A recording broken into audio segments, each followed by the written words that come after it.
A man born into a royal family in Central Asia ended up sold as a slave in the markets of Cairo.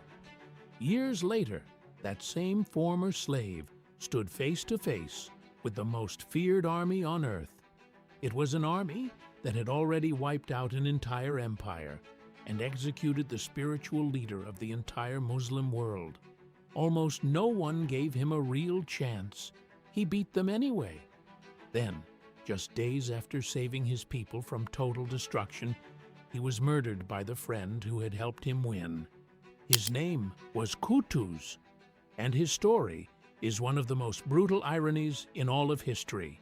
Here is the full truth. Qutuz was born into the royal line of the Khwarezmian Empire, a powerful Central Asian kingdom that once stretched across modern-day Iran and Central Asia. According to the accounts of the time, he was a grandson of the empire's last great ruler, but that royal bloodline meant nothing once the Mongols arrived. The spark came when a Khwarezmian governor executed a trade caravan sent by Genghis Khan himself, accusing the merchants of spying. Genghis Khan responded with total war. Mongol armies tore through Khwarezmian cities in the 1220s, burning them to the ground and slaughtering entire populations. Qutuz's family and his empire were destroyed in the chaos. As a boy, he was captured and sold into slavery. He passed from one owner to the next through the slave markets of the medieval world until he finally ended up in Egypt. There he entered a strange and brutal system called the Mamluke system.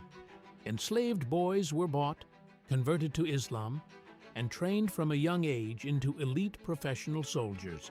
In other words, Egypt built its entire army out of former slaves.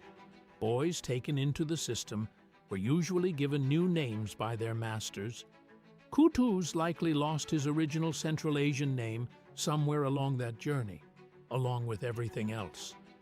Training took years: archery on horseback, swordsmanship, Islamic law, and absolute loyalty to the officer who had purchased him.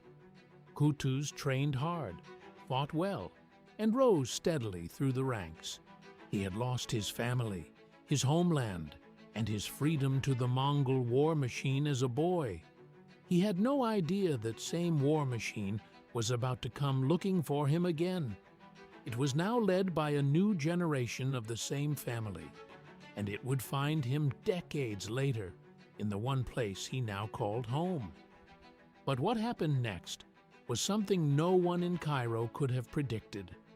The same empire that had destroyed Qutuz's family and sold him into slavery as a boy was about to march back into his life.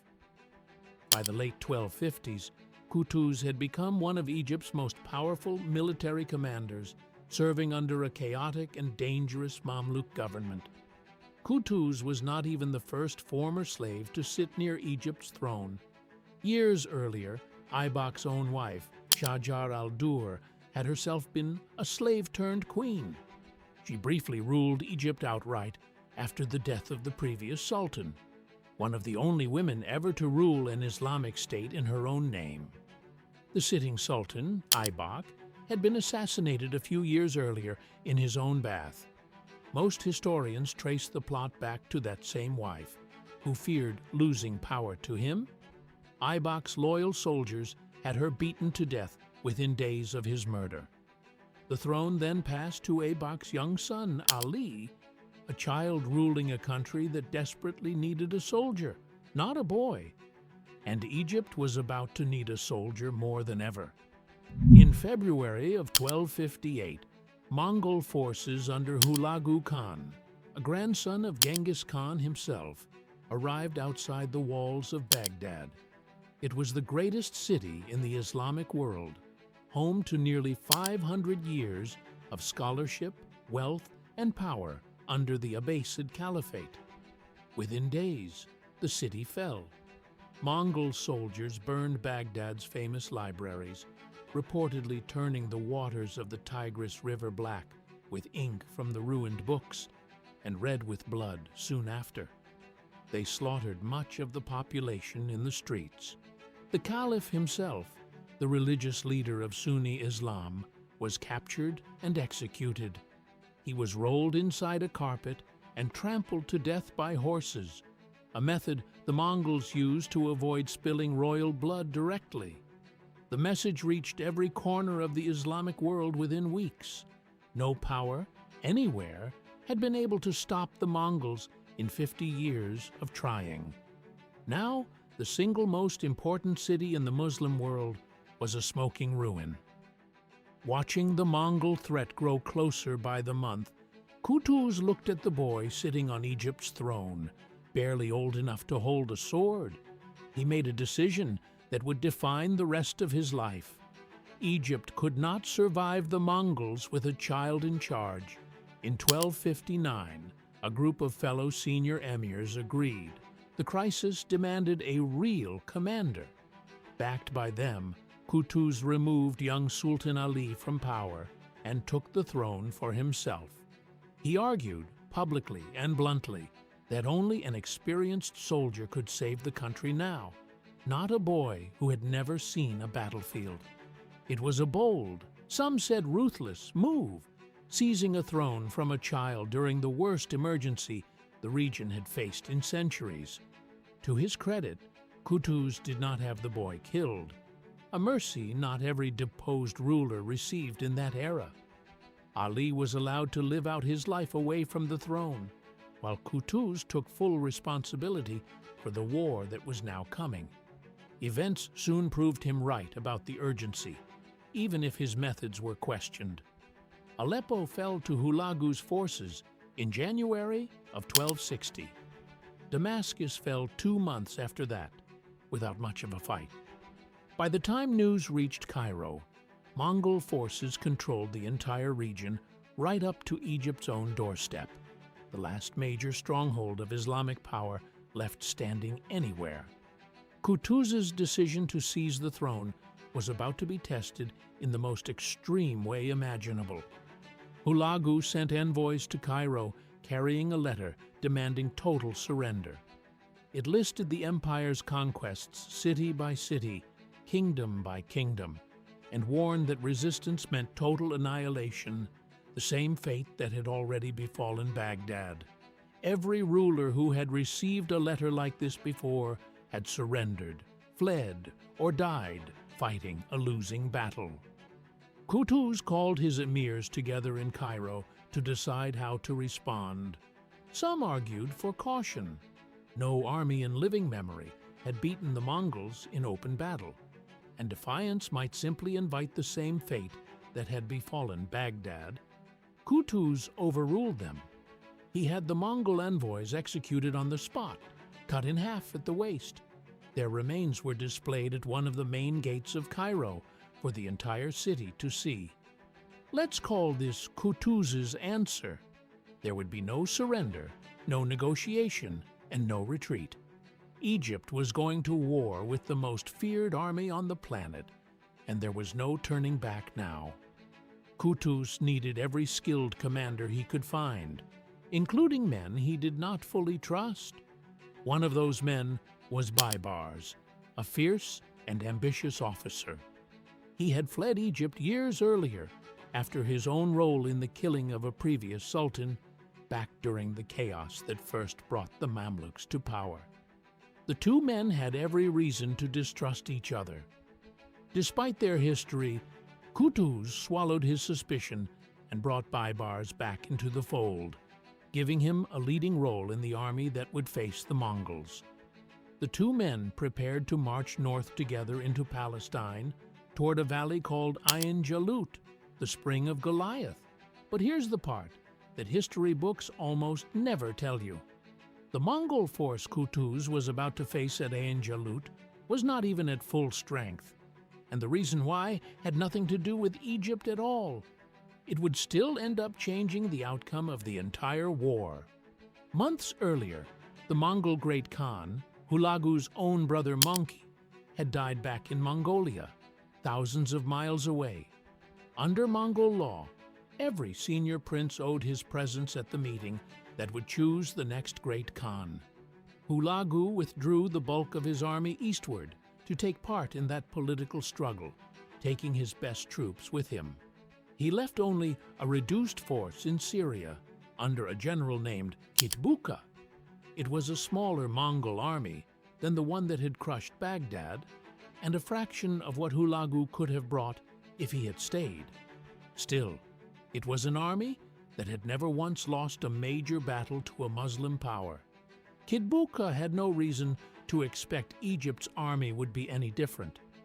Qutuz commanded somewhere around 10,000 to 20,000 men, still a formidable force on its own. Qutuz gathered a Mamluke army of similar size, pulling in soldiers from across Egypt and what remained of unconquered Syria. On September 3rd, 1260, the two armies met at Ain Jalut in the Jezreel Valley. It was a stretch of land that had already seen more than its share of decisive battles over the centuries. Baibars led an advance force into contact with the Mongols, then turned and fled as if his men had broken in panic. It was a lie built entirely on timing. Qutuz's cavalry, confident and aggressive, took the bait and chased them hard. They rode straight into a narrow valley where Qutuz had hidden the bulk of his army along the high ground on either side. The trap closes fast.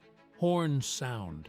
Mamluk forces pour down from the hills on every side at once, and the open field the Mongols expected turns into a killing ground within minutes.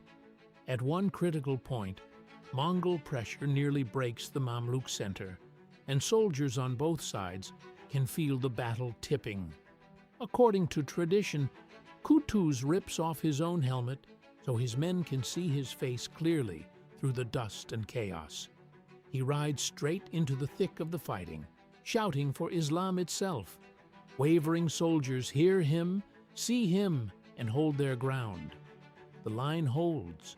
Qutuz is captured in the chaos and executed on the battlefield within the hour. Without their commander, his army breaks apart completely. So here is the real question this story has been building toward. A former slave, sold off the wreckage of his own murdered kingdom, had just done something remarkable. No sultan, king, or caliph anywhere had managed it in 50 years of Mongol conquest. He had beaten them in open battle and stopped their advance for good. What happened to him next, within days of that victory, is the part of this story that still shocks historians today. Word of the victory at Ain Jalut spread across the Islamic world almost instantly. For the first time since the Mongols had begun their conquests decades earlier, they had suffered a defeat that actually stuck, one they never reversed. Egypt was safe. The remaining cities of the Levant were safe. North Africa and everything beyond it was safe.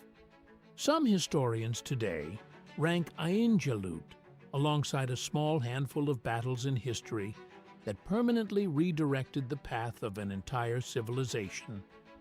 The myth that the Mongols could never be beaten in a real open battle was broken forever. It was a former slave, sold off the wreckage of his own murdered kingdom, who had finally broken it. On the march back to Cairo, Qutuz stopped near Gaza to go hunting, celebrating with his top commanders after the greatest victory of his life. Among that hunting party was Baibars, the very officer Qutuz had trusted enough to pull back from exile and place at the front of his own army.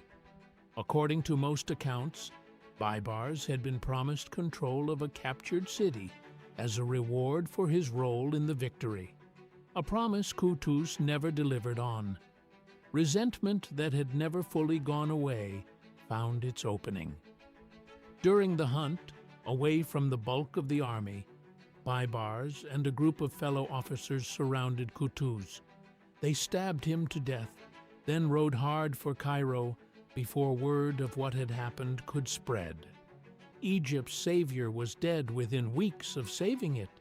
He was killed not by the empire he had just defeated, but by the ally who had fought at his side to defeat it. Baibars took the throne for himself almost immediately, facing no real resistance from the same emirs who had backed Qutuz only months earlier. He went on to rule Egypt for 17 years. He crushed Crusader strongholds one by one along the coast of the Levant, and turned back further Mongol raids with the same ruthless confidence he had shown at Ain Jalut. History remembers Baibars as one of the greatest sultans of the medieval Islamic world, the subject of poems, legends, and monuments for centuries afterward. Qutuz was the man who actually stopped the Mongols at Ain Jalut and made every one of Baibars' later victories possible. Yet he ruled for barely a year before his own comrade cut his story short. Without Ain Jalut, there is a real chance the Mongol advance does not stop in Palestine. Egypt, and the last major centers of Islamic civilization in the region, may well have fallen the same way Baghdad did. The entire shape of North Africa and the Middle East today could look completely different. A boy who lost everything to the Mongol war machine grew up to be the one man who finally broke it at the exact moment history needed someone too. He paid for that victory with his life within weeks, at the hands of the very comrade he had trusted to help him win it. It is tempting to call that pure betrayal and leave it there, but the truth sits somewhere darker. Baibars was not some outside villain. He was a product of the exact same brutal system that made Qutuz. Bought as a boy, trained to fight, taught that power belonged to whoever was strong enough to take it and hold it. The system that turned slaves into sultans never promised loyalty as part of the deal. It only promised that the strongest, most ruthless man standing at the end would rule. Qutuz proved that on the battlefield against the Mongols. Baibars proved it right back to him days later on a hunting trip in the desert. Sometimes the people who change the course of history the most are remembered the least, simply because they never lived long enough to write their own ending. Qutuz saved an entire civilization.